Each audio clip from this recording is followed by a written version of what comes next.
poetry, radio, verse. It's all about the D. Desire, discipline, dedication. I know what you were thinking, savages, but that ain't it. Let's go!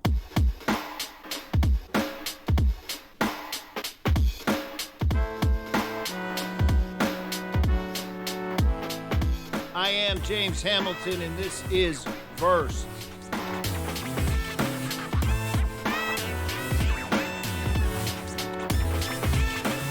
Art for art's sake is essential and is art.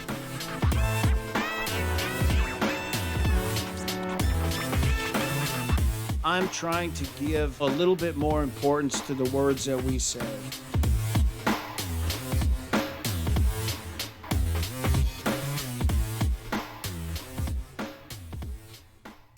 Welcome, welcome, and welcome. I am James Hamilton, and this is Versed, your new home for poetry on the radio. We are coming to you today from the WBOM Full Service Radio Studios, which is located inside the basement of the Mendelssohn Center for the Performing Arts in Rockford, Illinois. Listen, I am sure that there are listeners on WBM right now who might be saying things like, why do we have poetry on the radio? What is verse? And who is James Hamilton? And why am I listening to him? Valid questions all. Definitely. I promise we're going to answer all of those questions here on the maiden voyage of verse on WBOM Full Service Radio. Before I do, I want to acknowledge the verse team and the voices, because you guys out there are listening. You can't see You're hearing us. voices in your heads. You ought to know where they come from. You can't see us, so the voices like you just heard is where I'm going to start. So that is my co-host,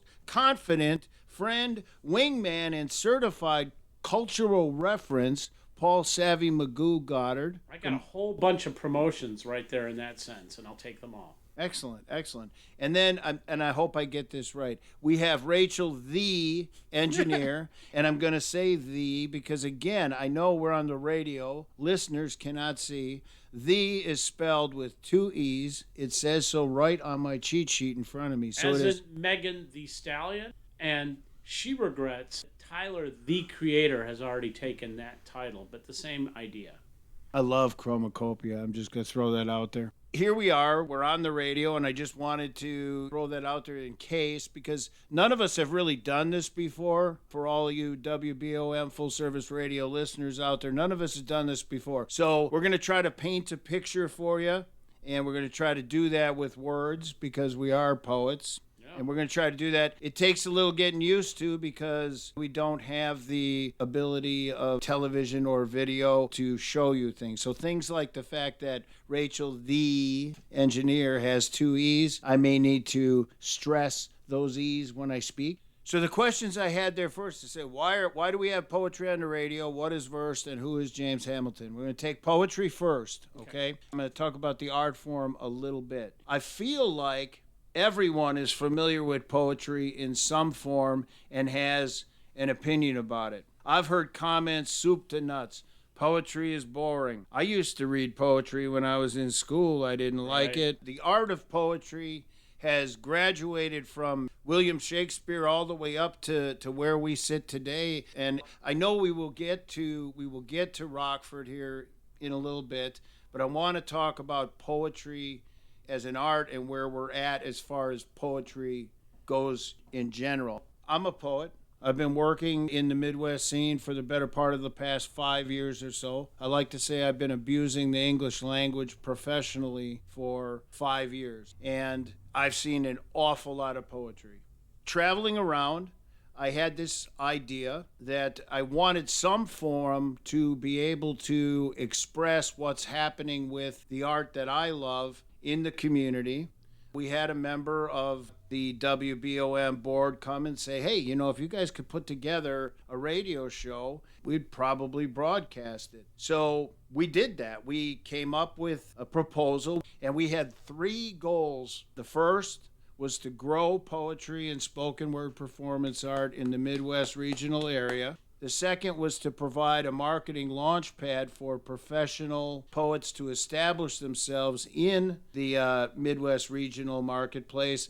And the third was to establish Rockford, Illinois as kind of a hub for Midwest poetry. So I want to take each one of those individually and kind of talk about that. We talked a little bit about poetry as an event. We have a ton of poets from across the Midwest, and I want to talk a little bit about them and kind of give the listeners kind of a primer on what to expect and what's out there. So just kind of like a little teaser about each of these poets, and we'll talk a little bit about them and what to expect and what to watch for. The first of those poets came down from Manitowoc, Pamela Walsh. Her show is with Mickey Colgan, who's a local poet from Cherry Valley, and actually also composed our verse theme song that you listened to when the show started today. Yeah, Mickey is a creative, multimedia, does photography, visual art. I have a Mickey Colgan painting in my house. So Pamela is an artist from up in Manitowoc that I know. I host an open mic up in Green Bay monthly. I have for the last couple of years, and I met Pamela through there. And this is kind of how the genesis of this verse show happened was, yes, we wanted to set Rockford up as the hub for Midwest poetry. So Correct. When I was thinking about bringing poets together, everyone comes together in this studio and we talk face to face. There is no Zoom, there is no phone. Talk to Pamela. We brought her down here. Her and Mickey had never met. So what were your impressions about Pam? I mean, we have so many badass poets who are going to be on this season, and she is a badass. She came down on her motorcycle, and she's fabulous. She has one poem she does as a former person who worked in the criminal justice system in a couple of different roles, brings me to my knees. You're talking about Perpetual Motion Machine. Oh my God, Yeah, that poem. fantastic. And it's 100% accurate.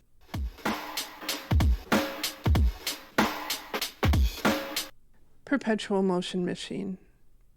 They say it is a myth that no such thing can exist, but it does. Oh, it does. Though bureaucratic instead of mechanical, politicians use it as a money tree.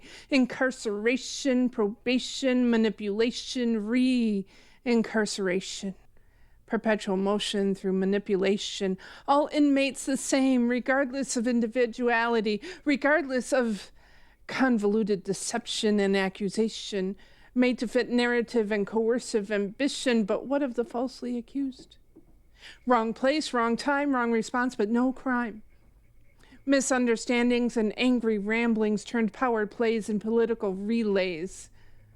What of the reformed and repentant? Legal perpetuation, incarcerate to generate income.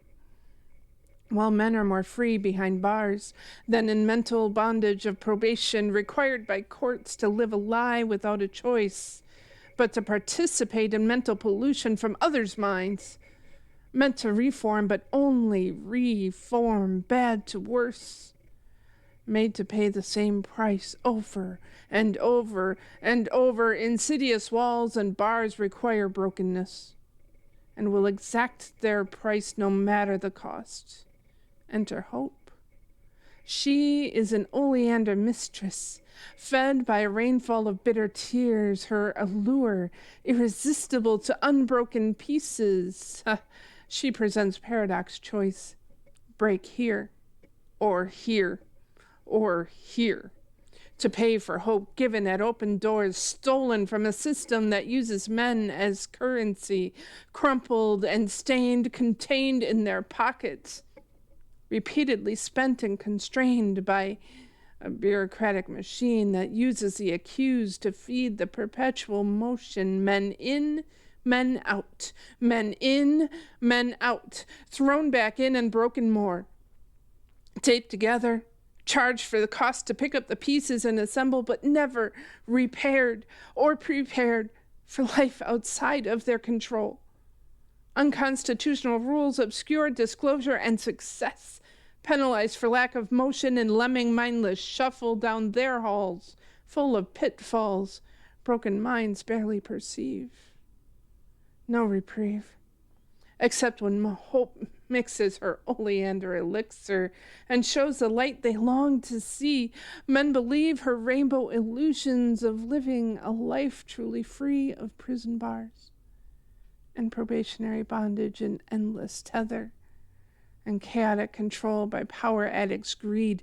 They need to feed the bureaucratic perpetual motion machine that uses men as currency, crumpled in their fists. Repentance rejected as lies to make the people despise men with a record held in discord and forced disarray. No such thing as social debt paid in full, put on display for politicians to say, these men cannot reform. We will keep them from you, but the service will cost you taxes. Behind closed doors, self-congratulations are in order. They feed the greed with false need and fill their pockets with the men they use as currency, crumpled, stained, torn. First listeners are going to be able to tune into that episode next week. Next curated group was who I consider to be perhaps my biggest local mentor anyways, D.G. Clearing, and young poet Alison Arguello. Do you want to care to throw anything in about either of them? Yeah, I'll start with Allie, and then I'll get to DG. So Allie was at the time, I think 21 years old, is 21 years old. I'll just jump to the punchline. She is someone who is going to be a success at whatever she does. She's got all the aspects of poetry. She's well along the line in developing all of them. So D.G. Clearing is a guy that I met early in my poetry career. Actually, he found me, and I can honestly say I would not be a spoken word poet if it wasn't for him. But, you know, aside from all of that, perhaps the coolest thing about D.G. Clearing, he is perhaps the best example of authenticity that the Midwest has right now. There is no one else that does what he does in the way he does it. Am I allowed to talk about what you're doing by curating these pairs of poets, or is that for a later time? Yeah, I mean, if you, throw it in. So one of the things it's great to watch James do is to pair these poets for the interviews. And he starts right with that episode, and who would have put those two together and thought they had something in common? And damn if he didn't just nail it. So I'll leave it at that. The next curated group of people, and I can say this, so I do see commonalities between people. So we had Rain Dog from Wisconsin, and we paired him with a local poet called Maisie Knox.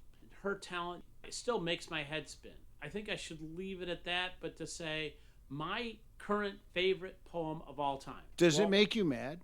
It makes me mad. It does. And Maisie speaks for all poets in this poem. And I think about it like every day. I drop the word mad into my conversations with you and other poets because it expresses something important.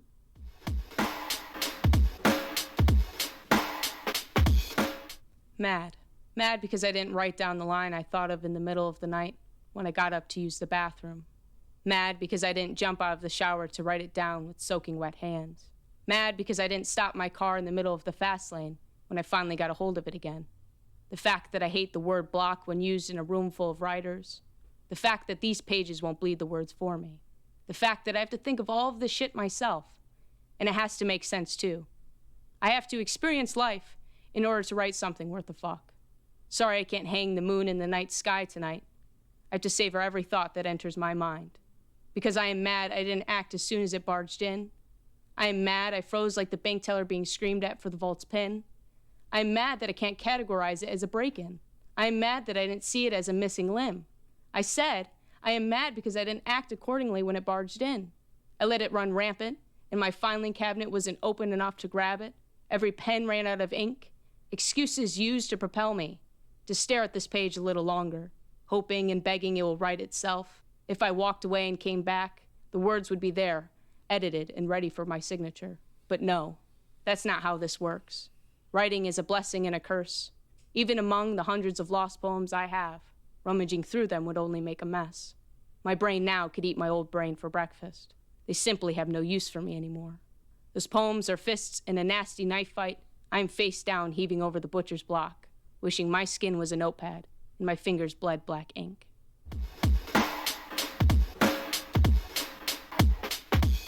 Definite writing skills, definite chops, both her and Rain Dog in that episode. Oh. So moving on to the next group of curated poets. We've got I Inspiration from Racine, Wisconsin, and I'm just going to call him by his stage name, RRTUT, the poetic EM equals, I'm going to... EEE, yeah, I'm going to screw it up. I can't do it. He is a Green Bay spoken word artist and has attended all of the, I don't think he's missed one in the couple of years that I've been hosting that mic, but I can tell you this, with all honesty, I have screwed up his name almost every one of those events. I'm just going to say. I don't want to go too much into his backstory, but he has Chicago connections and roots, and they inform his poetry, and he's in Green Bay, and that's all rich. There's a lot there to unpack. And talking about Chicago roots, I Inspiration is the president of the Wisconsin chapter of POET, P-O-E-T, People of Extraordinary Talent, right, which is based out of Chicago. Oh, that started there, Black Ice, and but he's the Wisconsin leader. He is the Wisconsin president. So these two guys, both super powerful performers and close friends of mine.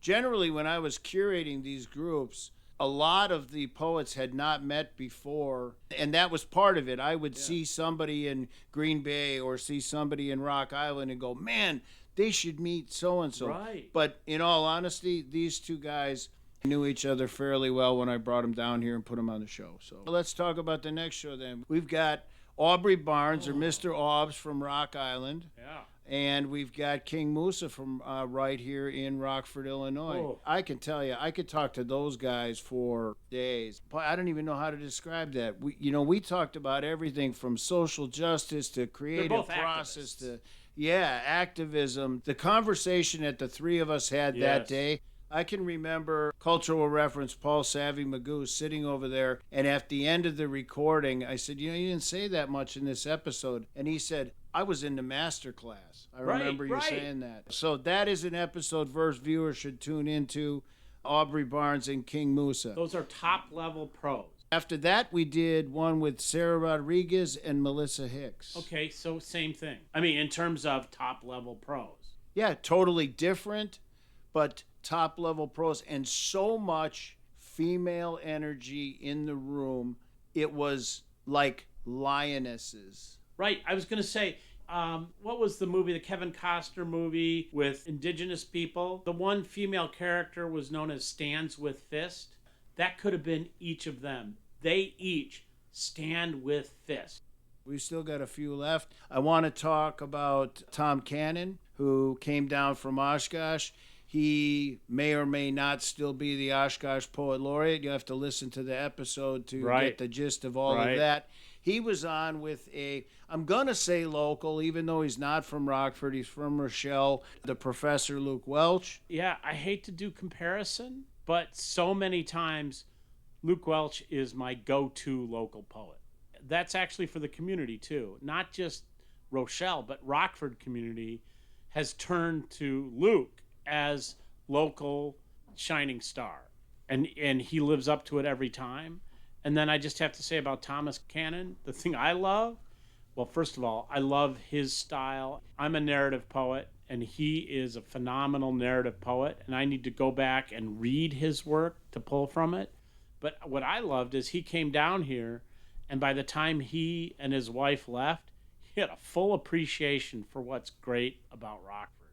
The next show we do is with two local poets, Shane Train the poet, and William Wright, who has, let's face it, the best name in poetry. Will Wright. Will Wright. Two guys who are early in their poetic careers, but are working as hard or harder than anybody else that I've seen out on the circuit. And you know me, Paul, I've been everywhere. Yeah, I enjoyed talking to those guys. I probably laughed harder than I had in any other episode. Right. We had a good time with that one. And then we move on to Lexi Masinski and Callie Hunter.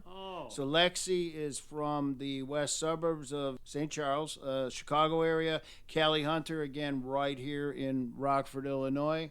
You know, that particular pairing came about. I had kind of a hard time with finding common ground there. I wasn't sure how that was going to come together. Right. And the chemistry when we sat down, all of the Right. worry that I had evaporated Right. once I had those ladies in the room. Wax Poetic in Woodstock is a phenomenal open mic. So Lexi appeared at that and blew all of us away. We had a crew of Rockford poets there, blew all of us away, and both you and I separately stayed in touch with Lexi and like read her book and were like Lexi fans. 100%, yeah, most definitely. But then I got to go into Callie. Callie was not on the radar screen. Shane Train met Callie, told me, you have to meet this poet. And so I went over and met her at the break, chatted her up, and it turns out she, independently, unrelated to all of us, was already hosting an open mic that regularly happens in Rockford, and I think it's the best. We got one more poet to talk about coming up on the show, and that is Lori Beach Grass. Coach. Coach. Your helps coach, my coach, everybody's coach. Everybody's coach and educator. I don't really want to go into a ton about Lori because the best person to tell Lori's story or talk about Lori are the people that are in those episodes. Got it. I just have to say, Yep. shout out to my fellow English teachers. Shout out to educators everywhere. Yeah, Listen, without educators, English teachers especially, but without educators, we don't have poetry. But I just have to note, Lori is the English teacher I always aspired to be. Oh. Yeah, no, she's it. I was simply a lawyer pretending to be. So I mentioned I wanted to talk about my favorite poet. Do you want to take a guess who my favorite poet is and who the feature for today's show is centered around? It's not Billy Collins. No, it's Although not he's Saul still alive. Williams. Probably Well- Dr. Seuss. It's not Oh, Dr. ow. Seuss. It's me. God damn it. It's me. But, you know, during the course of the season, I interview some of the best poets and artists the Midwest has to offer. But interviewing myself is something even my self-confidence or even my ego is not going to allow me to try to attempt. So with that in mind, Right. I talked to my team over the past couple of weeks. Okay. They have taken the time to scour my social media, my direct messages, and my Tinder DMs. How they got in there, I don't even know. Whoa. Seriously. Whoa. But anyway, what they did was they pulled questions that they thought were pertinent to me as an artist and to the show Versed. Right. And we have thrown those questions into a hopper and we've spun it around and we have essentially taken the steak that they gave us and turned it into hamburger. I could mention my manager, Mosh, Melissa Mosser. She did say that these comments come from the past 4 to 6 months or so. But I will also add this. She did not admit that she was the one that was able to get into my Tinder DMs. Well, that's good to know because you've got some boundaries to maintain. I have boundaries, not many, but they are there. Don't ask me to quote them, but they are there. So the way that we're going to do this is Rachel, the engineer, At least. is going to read the questions. So she's going to read them off a sheet, but they were deposited on the sheet in random fashion on the proper side of the meat grinder and how they came out. And then I'm going to do my best to answer them. And then if Paul has anything he wants to add, or even you, Rachel, if you have anything you want to add to that, that would be fantastic. Yeah, let's start it off from the very beginning. So, when did you start writing poetry? When did I start writing poetry? So I got a cool story, and this is actually a story that Paul has never even heard before. Oh, I look forward to I got to give a little backstory to it. I am a second-generation published author. My grandmother Knew and that. namesake. So I'm James Hamilton because my granny's maiden name in the old country in England Okay. was Hamilton. She was published back in the 80s for, of all places, for Harlequin Romance, right? Oh, wow. She was.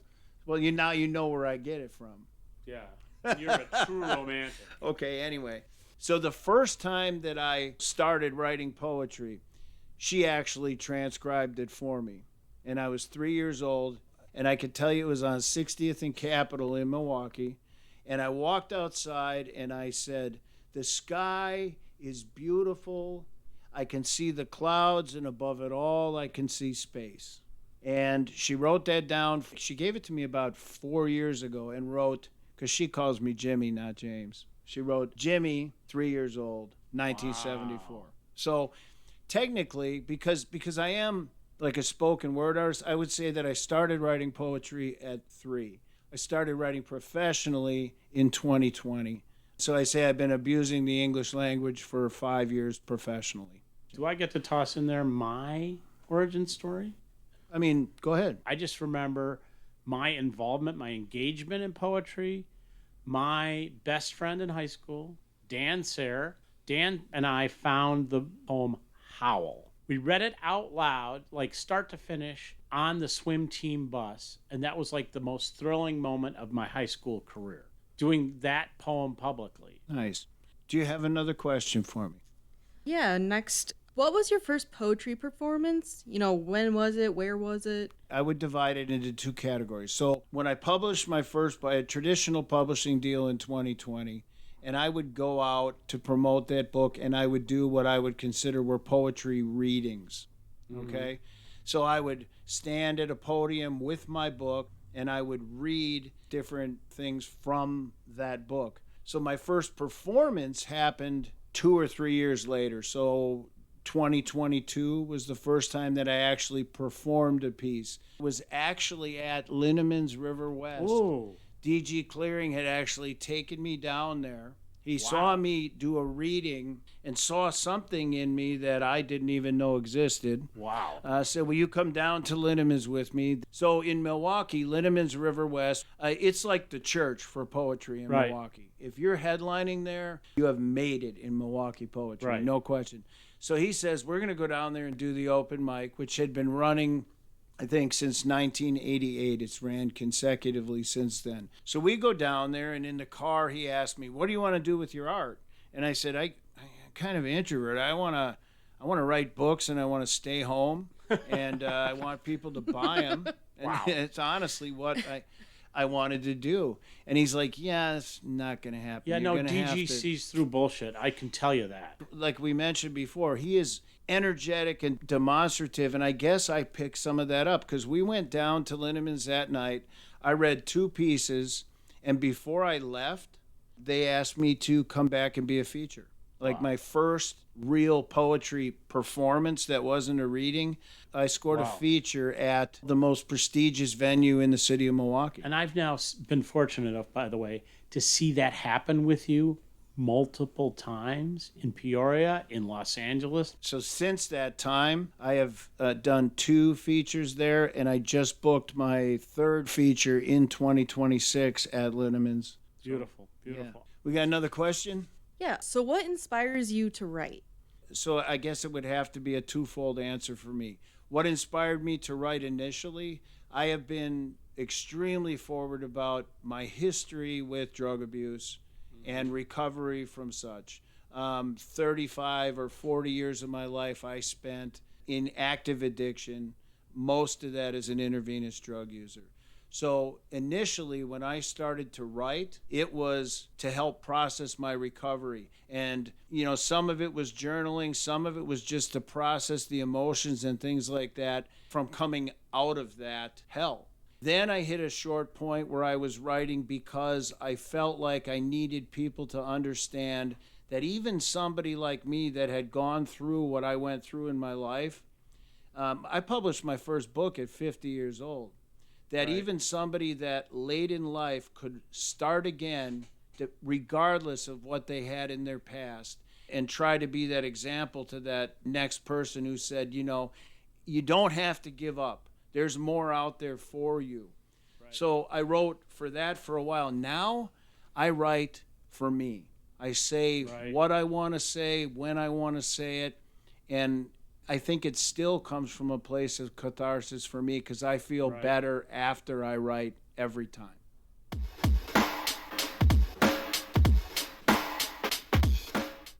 Another nightmare. Paralyzed, stasis, stuck in fright where I gotta choose. Which side of the rope? Not garrote, coax, or choke, carried in case of serious shit, ending up in a trunk. Fun, or to make a case for both. Friend, enemy, or adversary, frenemy, oh, twisted, braided rope. Maybe a kink ball bit dusted in coke. All of it. For coming or going, for needing more, or for losing hope. Tighter, tighter, tighter, please. A little strain or some pain to make me feel. A cord, a rubber hose, stuck with a thorn from the stem of a beautiful rose I thought was destined to grow, but now I can't figure out if the thorn hurt more going in than coming out, and if I really loved it or just wanted it around for show. Flowers die, and as it wilts I bleed painkillers and methamphetamine. Goofball boom boom asking the universe to hurry decomposition so I can be alone. Quiet. Darkness sits in the midst of the greatness of someone else's great day. For me, it's a 12 by 12 room and a piss hole shelter from the fray, lube and a cock ring that plays over and over the transitory spaces in between. Demarcation. There is order there, but it's not what you think. It's all good, which makes me think about the rose, about how my clothes don't fit, how I feel 1,000 eyes spy my spirit, spit, and rhetoric, about not being able to look at myself in the mirror, about being another day closer to death, another day to bury myself under a blanket in another run-of-the-mill sticky trapped motel bed. The wilted rose hides in a whiskey bottle on the bedside table so I don't forget. Another pill, another time, another line, another flower. The breath of the dying flows in and underneath until housekeeping comes to clean everything but my soul and that rose.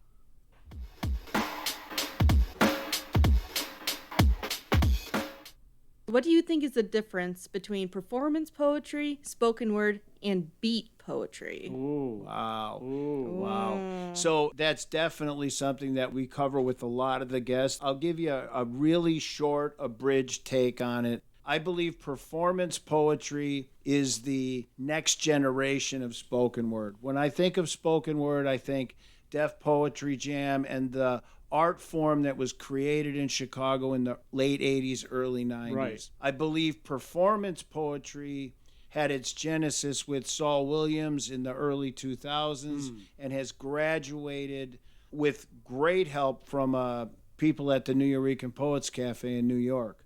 So then the other part of that question, the beat poetry part of that question, is something that is near and dear to my heart, because what I love about poetry and where poetry starts for me, listen, we can go back and talk about Poe, is very cosmopolitan to do. For academic poets, they can go back and we can talk about Whitman. We can talk about a lot of Oscar Wilde. Right. We can go back. For me, poetry started with the beat generation in the 50s. I'm talking about Gary Snyder. I'm talking about Jack Kerouac.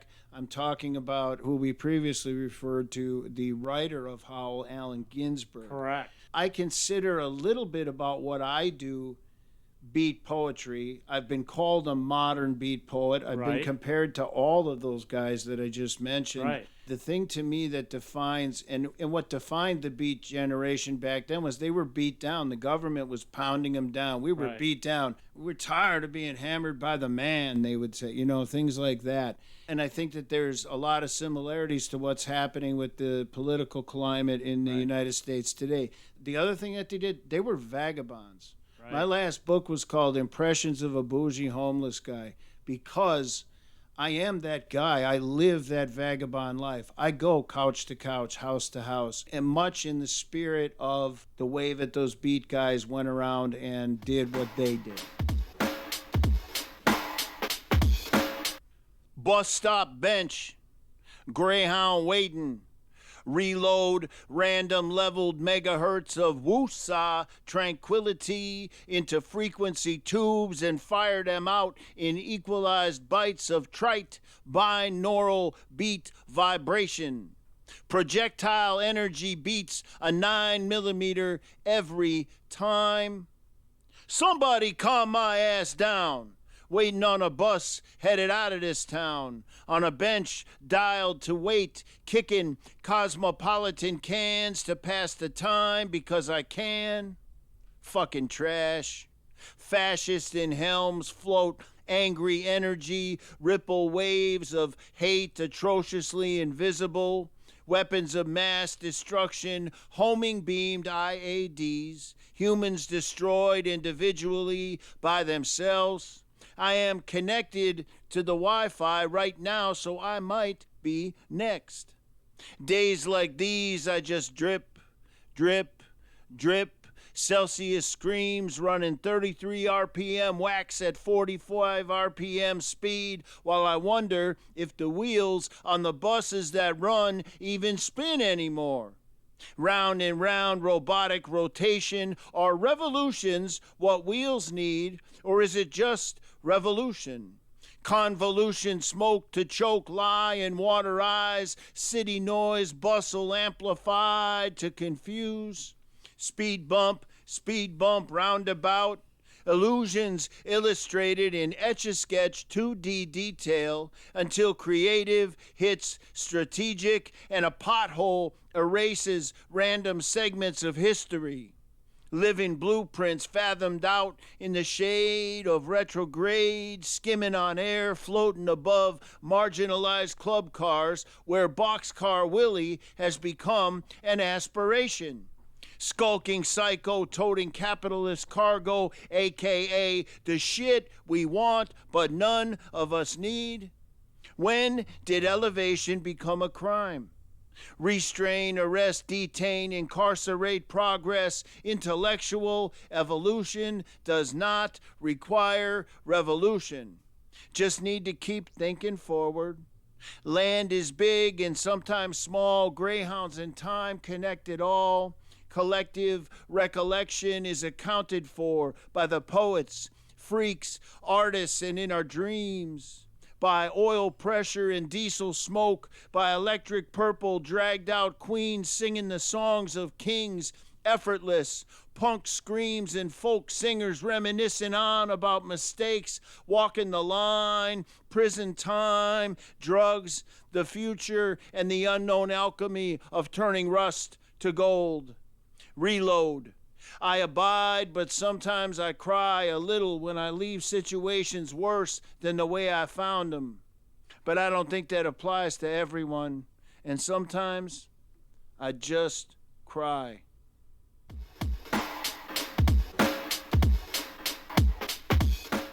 So I just wanted to mention Yeah. that because of the times we're in and what's going on and what's happening to the First Amendment right now, Yeah. one of the seminal cases in First Amendment law of the 20th century was the case where Allen Ginsberg Right. was prosecuted for Howell. You know how you were talking before about open mics and venues and things like that.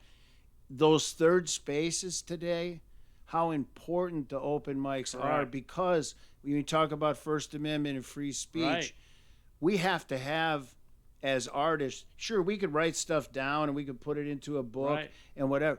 But when we get out there and we speak in front of people, that is the most important thing we do in this country. may I And ask having you- those third spaces to do it in, I think are Essential. perhaps, I think more essential today than church. So to may be I honest ask you with about a metaphor that I hear you employ all the time? Sure. Because you say, and now because you say it, I say it to Rockford poets, that poets are first responders. What do you mean by that? I believe that poets are first responders. I believe that throughout history, If you look at what Ginsburg said in Howl, You can go back to the classical Greeks. exactly. It was almost like they knew before it happened. We were talking about it. We are the first responders to whatever comes next, whereas that be revolution or change in government, sociological change, everything. Right. We are the first responders. And the thing that gets me the most about it, across the pond, okay, art is an integral part of society. Right. Whereas I think in this country, it is still considered to be a luxury. Right. We tend to marginalize it. We do. We do. And I think, to answer your question about first responders, I'm trying to give, a little bit more importance to the words that we say and the byproduct of that. So it's such a hard question for me to answer with one statement, because I believe so strongly that the words we say, in the words of Laurie Beachgrass, words smatter.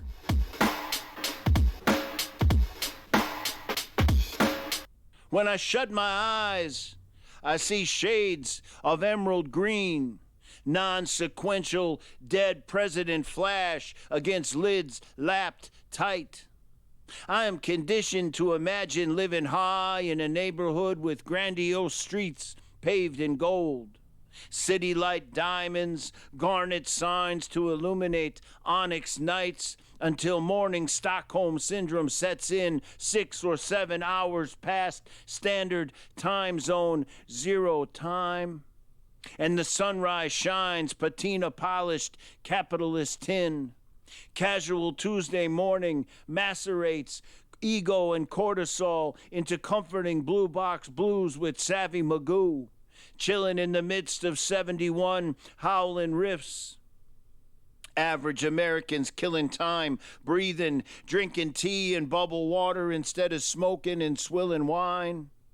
Talking about the potential return of dirt in the skirt peaches, talking murals, talking rhymes, talking beautiful girls of days past, future, music, talking frequencies of immediacy. Talking about how my mind associates talking elephants and Tom Tom Club to stop making sense. Thinking tangentially. Joining the decades between Tina Weymouth and Victoria DeAngelis while managing to stay self-obsessed before heading out into a downpour to assist other versed angels as they hiss. Somehow the street doesn't seem as small on nights when the rain transforms asphalt skin from matte to flash. A poet reads work written on the back of several second-hand Yahtzee scorecards, verse scrawled in red ink. Hopeless stanzas flank a highlighted quote from Israeli conservative politician Moshe Feinland, gleaned from a Jerusalem newscast from the same day or the day before. Channel 14, and I quote, "The enemy is not Hamas, nor is it the military wing of Hamas. Every child in Gaza is the enemy. We need to occupy Gaza and settle it, and not a single Gazan child will be left there. There is no other victory."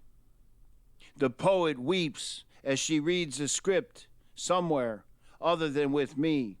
And even if no one cares, she reads about history repeating itself. Average Americans listen without hearing, captivated, waiting to move, blind-eyed, ignorant, complicit to genocide.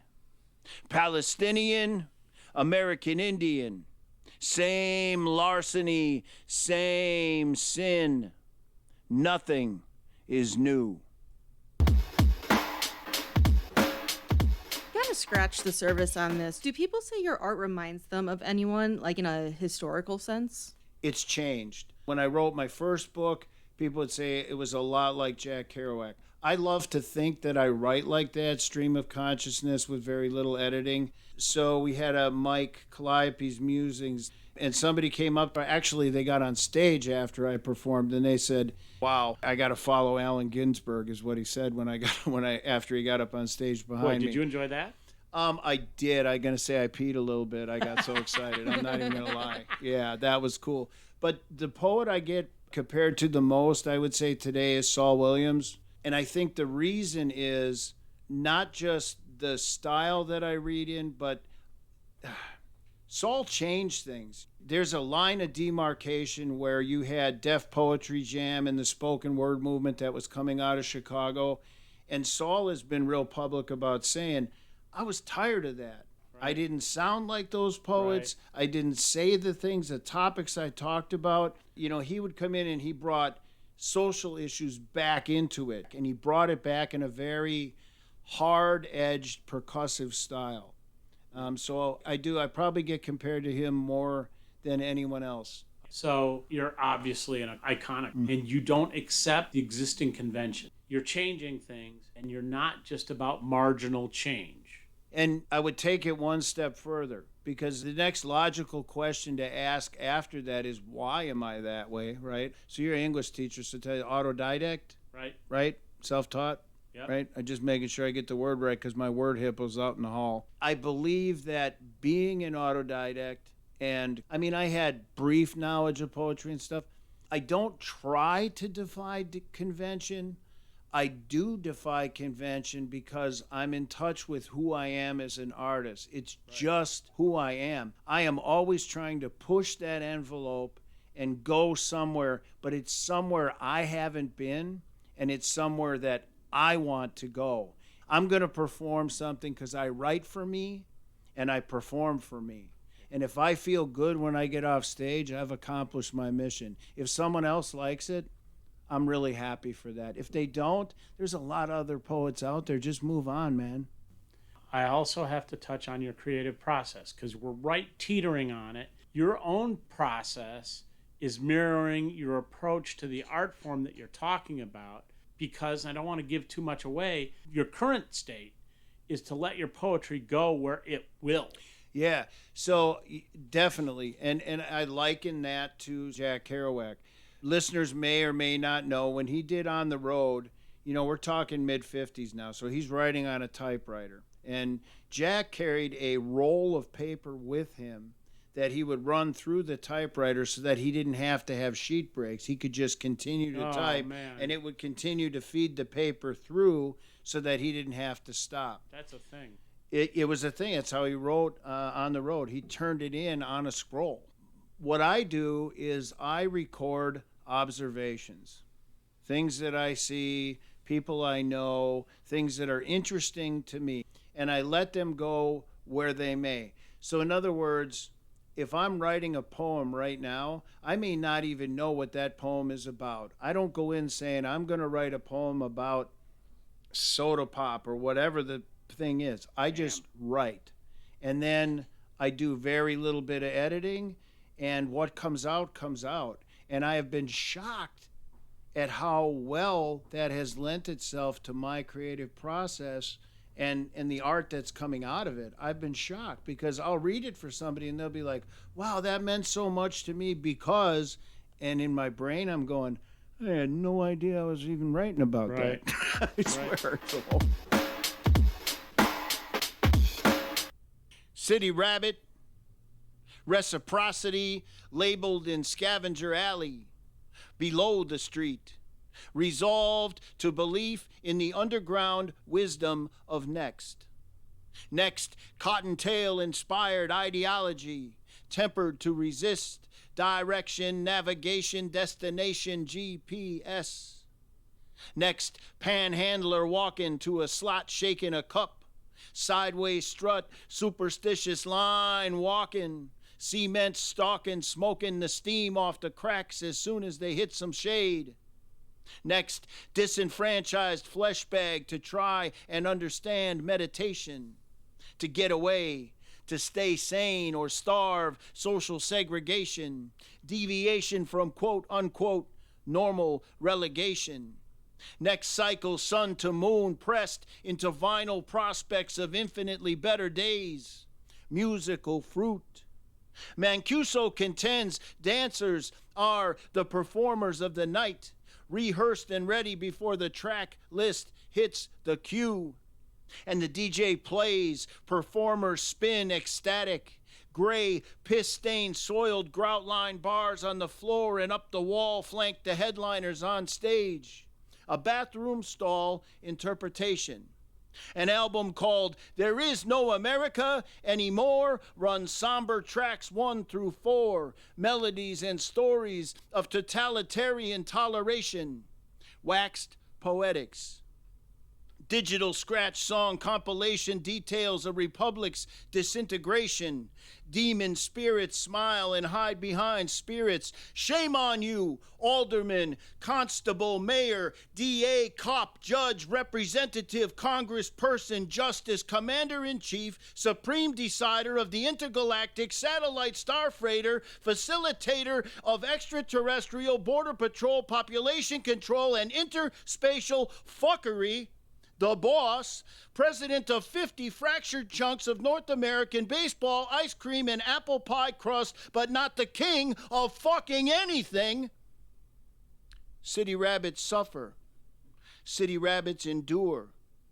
City rabbits conform to pre-programmed paradigms and rhyme fracked from skull-cracked, despotic, tyrannical reign, fascist regimes. City rabbits carry the weight. City rabbits wait. Space rabbits dance in sync with the frequency of the cosmos, perform adjacent stars, and fuck everything.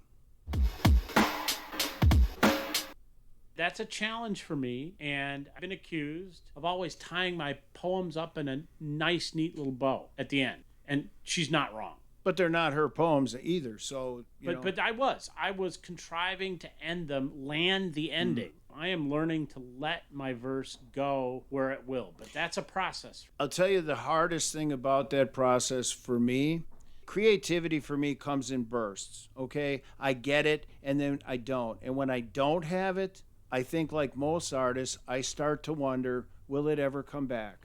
I have to be okay with the fact that I'm not connected to what's coming in. The other thing is, when you're writing down observations and you're trying not to go in any particular direction, as soon as I catch myself trying to push something in a particular direction, I delete it. Wow. I am not there yet. I hope I recorded my poem about James's creative and driving style that I wrote in LA, because it's right here on this. A metaphor of me driving in Los Angeles, California may be the best summing up of my artistic process that I've heard from somebody. By the way, both of which are frightening to observe or to be part of. Well, here's the thing. Let me qualify this. Do I want to be behind me driving? No, I don't, okay? I'm just going to throw that out there. Drive. The word poet does not conjure visions of such violent fucking driving. He writes, though, like he drives. No empty space, no pause for thought, full tilt, full speed ahead, accelerate until you need brakes, then stomp to stop. Swerve as if your life depends on it. No word is too big or too loud. Pile them on like pushing the pedal to the floor. Can you ever catch your breath? But he always brings it home with a safe crash.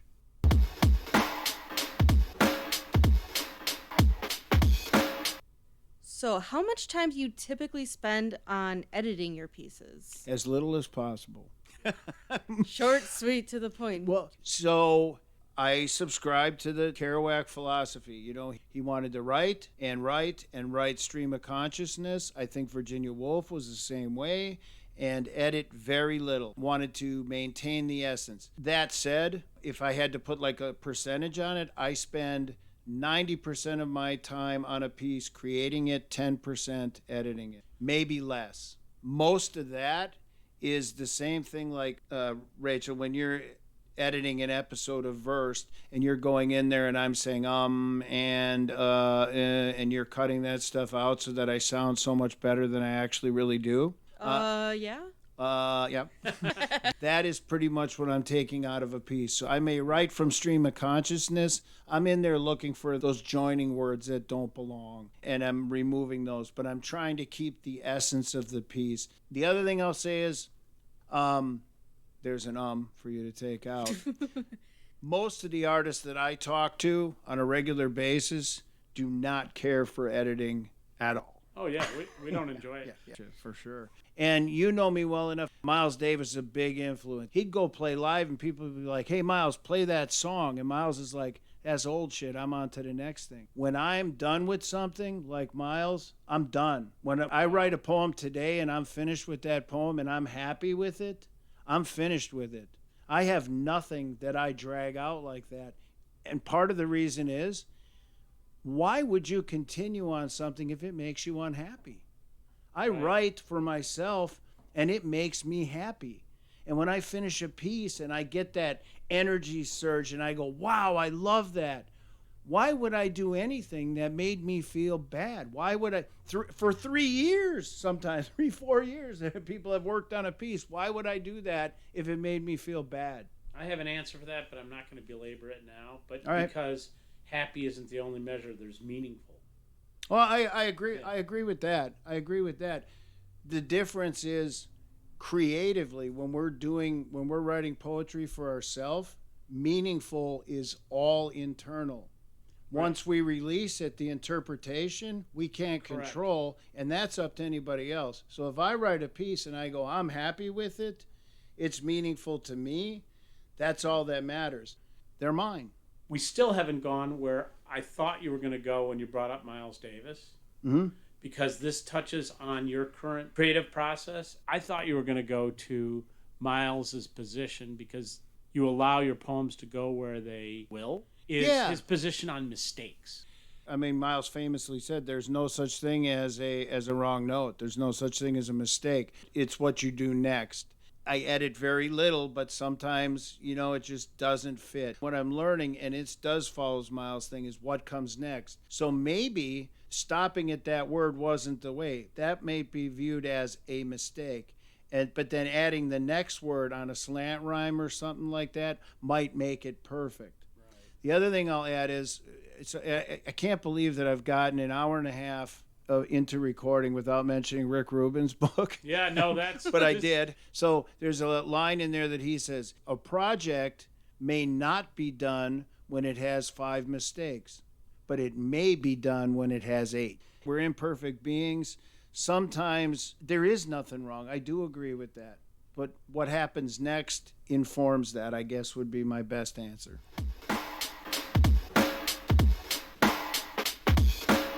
Textiles, textures, and patterns in universal weave. Big house, boulevard, cyclical street, fleets built with compressed pet rock package Excelsior on the cheap.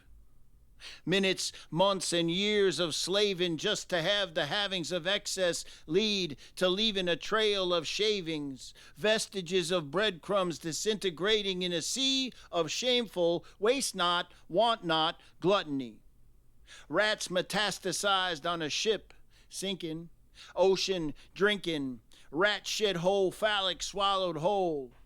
Decrepit deviation, shitty, self-absorbed button poetry turned eco-poetry or creative conservation, rhetorical shit spit for conversation's sake, paper over plastic save a turtle, straw in the water, choking hazard oughta create some pulp. Devise alchemic methodology, recipe paper to sheets to cases brought by situational nature files with a need to connect to anything they consider green, but throwing trash in the streets when they think the rest of us don't see. My sassy, wired barista does not make my red eye. She just checks me out. Smiling, she says, rats suffer from rat disease, even though we were talking about rabbits walking in an alley from a totally different piece. A fit, typical model type brunette, heavy metal rockin' body, wiping tables in front of an infinitely objectify-worthy post-naval physique. Aircraft carrier bricked, rats, navigation, natural beauty. The forest is always there. All anyone has to do is look or believe, see or imagine trees, the ocean, baristas, peace.